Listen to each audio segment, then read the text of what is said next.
Kalau semua tiru, mau syekh mana juga dia bisa niru. Gitu. Makanya kita baliknya ke diri kita masing-masing. Sampai di mana kita bisa tahu kalau dia itu bisa istilahnya berubah wujud. Kayak begitu. Kita harus tahu kunci-kuncinya. Gitu. Ya. Ini ada pertanyaan dari sumber rezeki Teralis.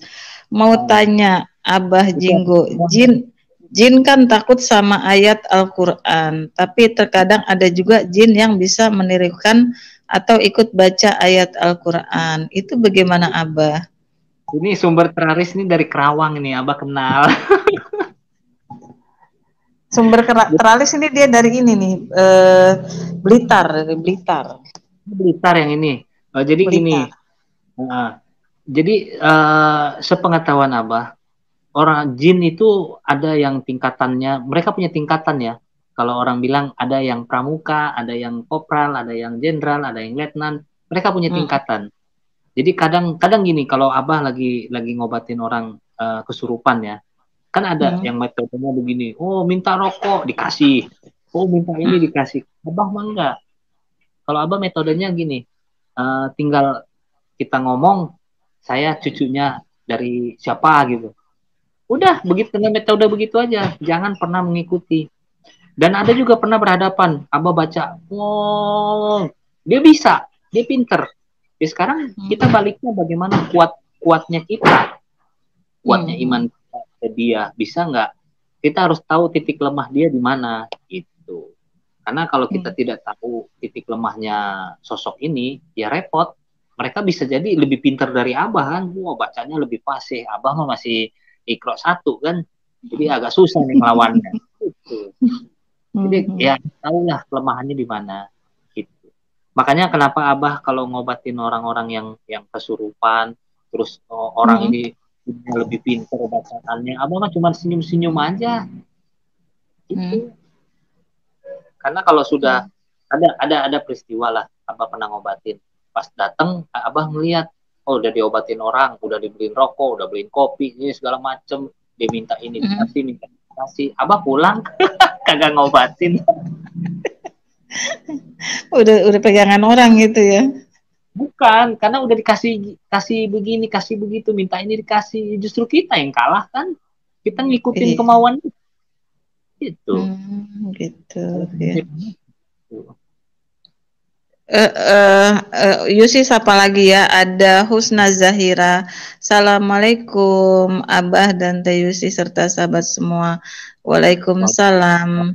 Ada ini nih Bayu Tri ini dari dia Ustadz nih dari kalau nggak salah dari Tangerang ya. Dekat sama Abah. Iya, pertanyaannya mah aneh deh. Abah coba itu sumber rezeki Teralis di Rukia biar agak lurus dikit. Kita doakan. Bayu Tri. Abah, kalau kita kalau misalnya orang awam tuh secara kasat mata tuh tidak bisa melihat ya makhluk gaib itu. Terus kita kok bisa misalnya untuk bisa tahu ini makhluk gaib ini jenisnya apa itu dari apa tuh? Ya, meskipun kita nggak kalau orang normal ya susah, nggak bisa ngelihat susah ya. Iya, paling itu tadi merinding, bulu kudu berdiri, ya itu aja. Gitu. Kalau melihat sosoknya apa, bisa. Sebenarnya ada kayak kunti baunya apa, pocong baunya apa, wowo baunya apa, itu bisa tuh. Takut. Ada orang yang bilang, ih bau kentang nih, nah kentang itu sosok apa, ayo. Gitu ya. Iya, gitu. Mendingan nggak tahu. Mendingan nggak tahu kan? Ya udah. Iya, daripada tahu takut, serem. Orang beli tahu kok baunya tempe, baunya kentang, nah itu udah repot dah. Oh gitu ya, mendingan nggak tahu dah, nggak usah dikasih tahu. Tapi sih mungkin netizen pada mau tahu kali, karena kan netizen ini nggak semuanya nih yang di bawah tuh istilahnya ada berada di semua kota, bisa aja ada di daerah-daerah atau pelosok-pelosok gitu yang masih banyak pohon-pohon besar gitu ya, masih banyak hutan. Mereka juga mungkin kepengen tahu apa sih nih kalau dia lagi jalan nih baunya ini apa sih nih, ada apa gitu. Tapi silakan, tapi Yusi mau tutup kuping. Tapi kalau Abah bilang mah mendingan nggak tahu. Dengan nggak usah ya. Karena nanti akan jadi terekam di otak, kepikiran. Betul. Jadi kepikiran sendiri ya. Gitu. Ini ada satu pertanyaan. Selain kita sudah terbiasa kalau untuk menangkal makhluk-makhluk gaib gitu ya, dengan membaca ayat-ayat suci Al-Quran, ada nggak sesuatu daripada selain ayat suci Al-Quran, barangkali seperti benda apa yang mungkin bisa menangkal gitu, atau bisa agak takut lah gitu. Kalau Abah sih sampai detik ini alhamdulillah ya, Abah tuh percaya sama ayat suci Quran. Kayak ayat kursi itu andalan Abah. Ayat kursi pun cuma nggak bisa cuma dibaca, tapi kita juga harus, ayat kursi itu harus benar-benar dibeli, istilahnya dipuasain. Kalau cuma baca tanpa dipuasain ya istilahnya ya mana ada kekuatannya gitu. Seperti itu pageran. Jadi kalau Abang bilang kalau pageran pakai benda-benda, pakai senjata, mohon maaf banget, Abah jauh dari seperti itu. Walaupun banyak di dunia Indonesia ini hal-hal seperti itu banyak lah gitu. Seperti itu. Kalau Abah nggak pakai gitu-gitu. Iya, karena kadang-kadang ada misalnya sapu lidi atau bambu atau ada apa gitu. Kalau umpamanya gini, ada pohon umpamanya ada penunggunya, itu bisa kita pakai ijuk tahu ijuk nggak? Ijuk yang sapu ijuk. Yang hitam itu ijuk yang buat iya. Nah, iya, itu tahu. Jadi umpamanya ada pohon di rumah depan, ada pohon, pasti kunti itu. Kita ikat itu aja. Ikat aja itu di batang. Insya Allah nggak ada. Nggak ada. Gitu. Ijuk itu, tapi ya tetap pakai bacaan.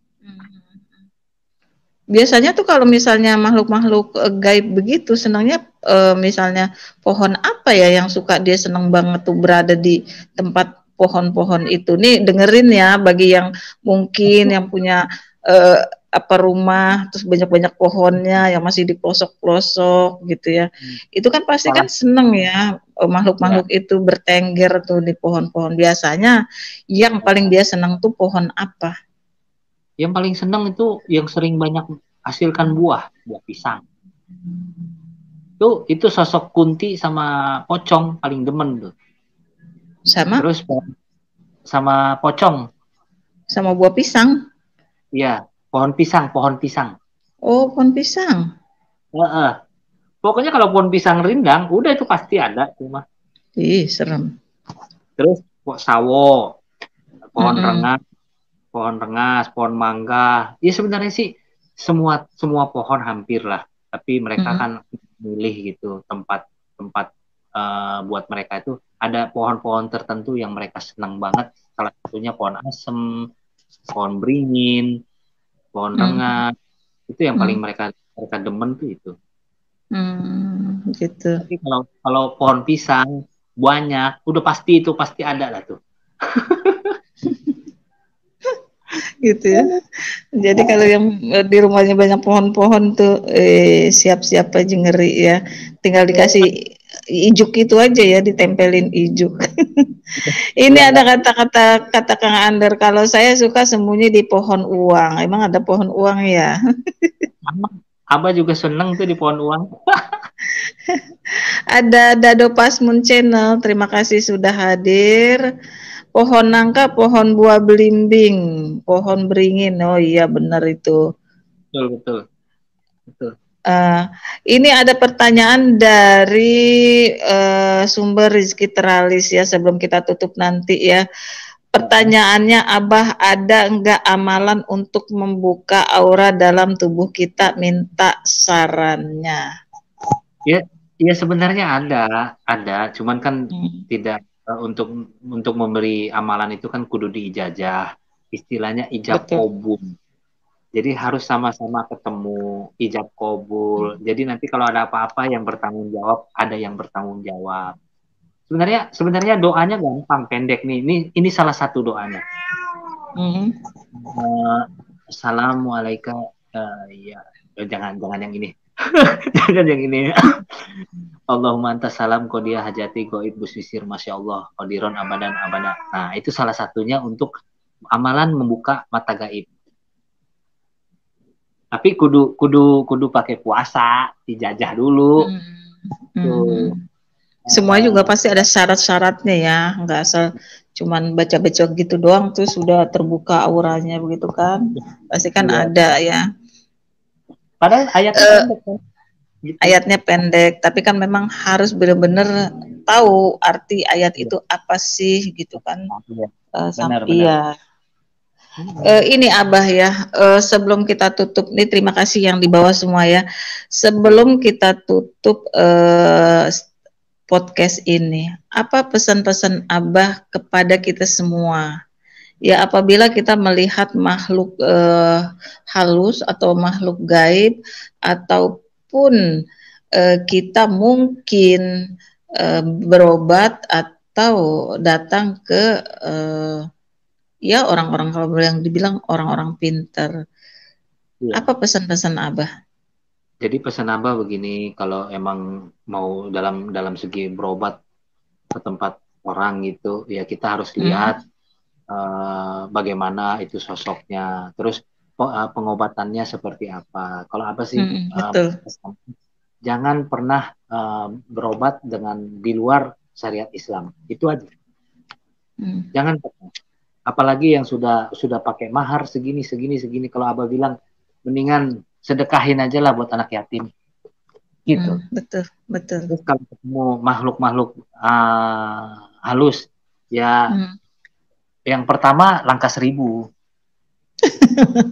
Kabur gitu. Kabur. Ya. Terus kedua, ya kita balik lagi istilahnya, andai pun ketemu, jangan pernah kita panik langsung teriak lah ini segala macam. Ya beda-beda sih tiap orang ya. Betul. Tapi yang jelas jangan panik aja, jangan panik. Gitu. Baik Abah, terima kasih banyak Abah, kita bincang-bincang ringan sekaligus kita bisa sharing, dan apa-apapun yang tadi Abah sampaikan atau kita bicarakan, kita ngobrol, yang baik-baik kita ambil, yang buruknya kita tinggal.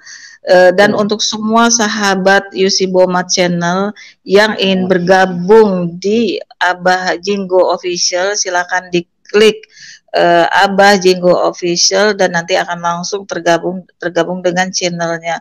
Dan kita juga bisa melihat bagaimana perjalanan spiritual Abah dalam menembus dunia misteri itu, baik yang Jusi lihat di hutan-hutan maupun di pantai, di laut, dimanapun silakan bergabung di Abah Jinggo Official. Terima kasih banyak semua yang udah hadir. Mohon maaf mungkin barangkali ada yang belum tersebutkan namanya. Mohon maaf yang sebesar-besarnya, dan mungkin juga Yusi ada salah kata atau pertanyaan, mohon maaf juga yang sebesar-besarnya. Iya. Sebelum kita tutup Stimiat ini, sedikit mungkin Abah memberikan statement kepada kita semua, supaya kita semua juga selalu dalam lindungan Allah Subhanahu wa Ta'ala dan selalu istiqomah di jalan Allah Subhanahu wa Ta'ala. Statement terakhir dari Abah, silakan. Ya, kalau buat Abah, untuk dari dunia YouTuber, kita saling support dengan ikhlas dan amanah. nggak usah pernah iri, nggak usah pernah cemburu, nggak usah pernah istilahnya ya kok channel dia banyak, terus ininya banyak, nggak usah, karena rizki itu sudah masing-masing. Kita yakin aja dengan konten yang kita olah, konten yang kita buat, kita yakin aja rizki udah pasti ada. Itu dari dunia YouTube. Terus dari dunia medis pun non medis, istilahnya pengobatan lah, non medis. Lebih baik kita mempersenjatai diri sebelum kita kena musibah. Kalau menurut Abah seperti itu. Jadi ketika kita sudah ada benturan dari dunia energi alam sana, kita tuh sudah punya senjata. Orang yang alim, yang sering rajin sholat belum tentu mampu menghadapi. Karena kalau dari istilahnya, kalau sekarang kan orang-orang tuh kan ya pakai udeng-udeng lah, wah kesannya alim, tapi belum tentu di mata Allah itu kita lebih rendah dari dia. Jangan istilahnya jangan pernah memandang orang itu dari segi pakaian lah, itu. Dari segi luarnya ya. Iya, karena gitu.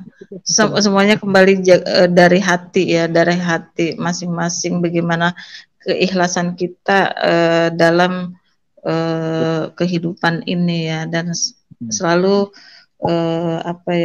bersyukur, banyak-banyak bersyukur gitu ya Bah ya. Terima kasih banyak Abah Jinggo Official sudah hadir dan kita sudah bincang-bincang. Mohon maaf mungkin ada pertanyaan Yusi yang kurang berkenan di hati Abah. Sekali lagi mohon maaf yang sebesar-besarnya. Mudah-mudahan Abah sehat, keluarga juga sehat, diberikan kemudahan, dan kita semua selalu dalam lindungan Allah Subhanahu wa taala. Sekali lagi terima kasih banyak. Yusi tutup acara ini di podcast Yusi Bomat Channel bersama Abah Jinggo Official. Wabillahi taufiq wal hidayah. Wassalamualaikum warahmatullahi wabarakatuh. Waalaikumsalam warahmatullahi wabarakatuh.